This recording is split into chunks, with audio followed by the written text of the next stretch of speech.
Hey, James Watson here. And if any of you have Netflix and you get the opportunity, watch this show Culture High. The Culture High. It's a excellent, comprehensive show about marijuana and debunking a lot of myths about it. How idiots think that somehow it could potentially be linked to death, which it never has. How it could be linked to testicle cancer, which it never has, and whatnot. And they talk about how alcohol and cigarettes have killed more than the Holocaust 10 times over. And the war on drugs, how much it's costed the taxpayers, how much it's costed people in sentencing, and how much it's costed lives. 70,000 lives just this year in Mexico being killed on the border just over these drugs. And of course, I agree with keeping the rest of them illegal.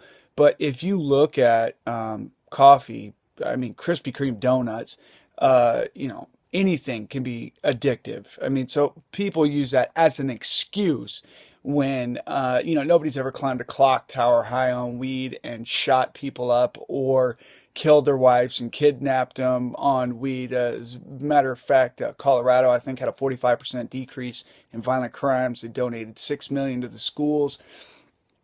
But there's so many other things that you could be addicted to, and there's so many other things that could injure you. I know prescription medications have been responsible for my blood pressure dropping so low that I went to the hospital, that a few of them have caused me vertigo. I fell downstairs. I've been sick. Marijuana's never done that to me. Marijuana was fantastic for pain. I would just take a joint, take 3, 4 hits off it, put it out. That was it. It would help lighten my headaches. It would help my physical pain. It would help my PTSD, my anxiety, my depression. I went from F's to a straight B average at school, smoking before school. It doesn't do anything negative to you. If you have something negative before you smoke weed, if per se you're lazy before you smoke weed, you're going to be lazy after regardless. It's, that's just the way it is. It's got no detrimental side effects. Now, I wouldn't say that somebody who smoked 3 bowls should jump right in a car and go driving, but I mean, I think, for instance, if I was governor, I would approve it for all medical purposes. I've seen what it's done for our troops for PTSD. I've seen what it's done for autistic kids. I watched a video of an autistic kid beat himself until he bled. And the only thing that worked was drop some medical marijuana underneath his tongue. And that's the only thing that could help him. And it's the only thing that can't kill you. They approved OxyContin for 11-year-olds. Are you out of your mind? It was like 700 people died in like 5 years from OxyContin overdoses. Tons of time has been given for that. And that was perfectly legal. So we know that people go to prison for legal stuff and go to prison for illegal stuff by illegally using what is legal. So, I mean, something like marijuana, I would most certainly approve for all medical purposes in my state, and would hope that Cruz or Trump are kind enough to approve this for all medical purposes federally entirely, because it's nothing compared to alcohol. It's nothing compared to cigarettes. I want to say it was this year that, what was it, like 150,000 or something died from cigarettes? That's stupid. That's astronomical. Cigarette smoking's a lot harder. I can quit marijuana to drop a dime. I'm not using it now, but I quit marijuana to drop a dime. I don't have the shakes. I don't have headaches. I don't have problems.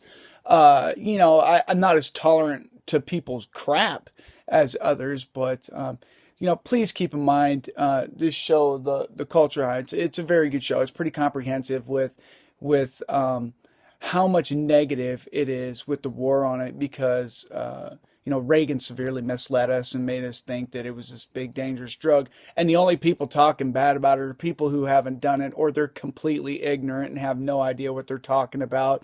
They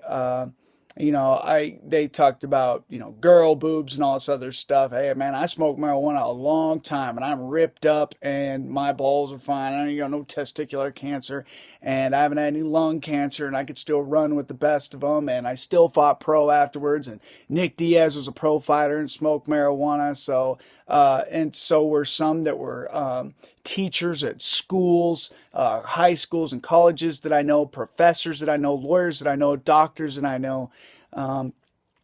Please get your head right, because something like that could be very beneficial in a lot of ways. Look at it this way. They asked for $285 million for the prison system for inmates up here in Montana.